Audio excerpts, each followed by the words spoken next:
வீரம் விளையும் மாமதுரை மண்ணை வணங்குகிறேன். இந்த மதுரைனாலே உடனே ஞாபகத்துக்கு வரது சீறி பாஞ்சி துள்ளி குதிக்கிற யாருக்கும் அடங்காத காளைகள் விளையாடுற அலங்காநல்லூர் ஜல்லிக்கட்டு தான். நம்ம வைகை ஆறுதான். அழகர் ஆத்துல இறங்குற வைபவம். மதுரை மீனாட்சி அம்மன்.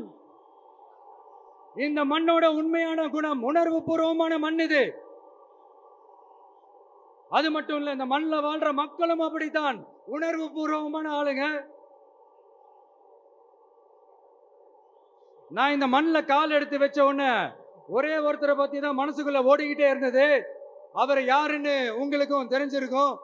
சினிமானாலும் சரி, அரசியல்னாலும் சரி, நமக்கு ரொம்ப ரொம்ப பிடிச்சது புரட்சி தலைவர் எம்ஜிஆர் அவர்கள் தான். அவரோட பழகிறதுக்கு எனக்கு வாய்ப்பு கிடைக்கல.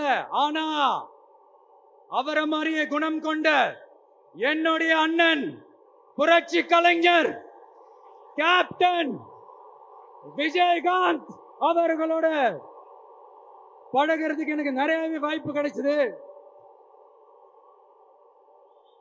அவரும் இந்த மதுரை மண்ணை சேர்ந்தவர் தானே. அவரை மறக்க முடியுமா?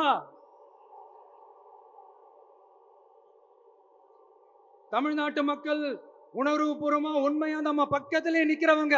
அதுக்கு ஒரு மிகப்பெரிய அடையாளம் தான் இந்த மதுரை மண். நம்ம தமிழக வெற்றி கழகம் கையில் எடுத்திருக்கிற அரசியலும் அப்படித்தான். உண்மையான அரசியல், உணர்வு பூர்வமான அரசியல், நல்ல அரசியல், நல்லவங்களுக்கான அரசியல், நாட்டு மக்களுக்கான அரசியல், நல்லது மட்டுமே செய்கிற அரசியல்.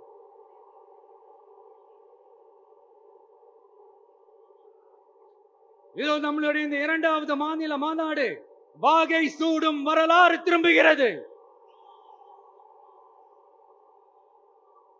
அப்படி இந்த மாநாட்டுக்கு பேர் வச்சிருக்கிறோம்.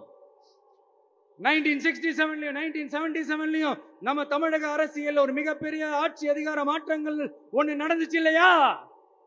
அதே மாதிரிதான் அடுத்த வருஷம் 2026ல அப்படி ஒரு வரலாறு திரும்ப போகுதுன்னு உறுதியா சொல்றதுக்கான மாநாடு தான் நம்மளோட இந்த 2வது மாநில மாநாடு. விக்கிரவாண்டி வீசாலையில் நம்மளுடைய ஃபர்ஸ்ட் மாநாடு நடத்தணும், வெற்றி கொள்கை திருவிழா. அதுக்கப்புறமே நீங்க பார்த்திருப்பீங்க, தமிழக அரசியல் அந்த தட்ப வெப்பத்தையே மாத்தினுச்சு. நமக்கு எதிராக எத்தனை குரல்கள்.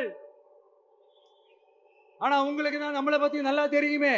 எந்த குரலையும் காதலையே போட்டுக்காம மக்களோட குரலை மட்டுமே கேட்டுக்கிட்டு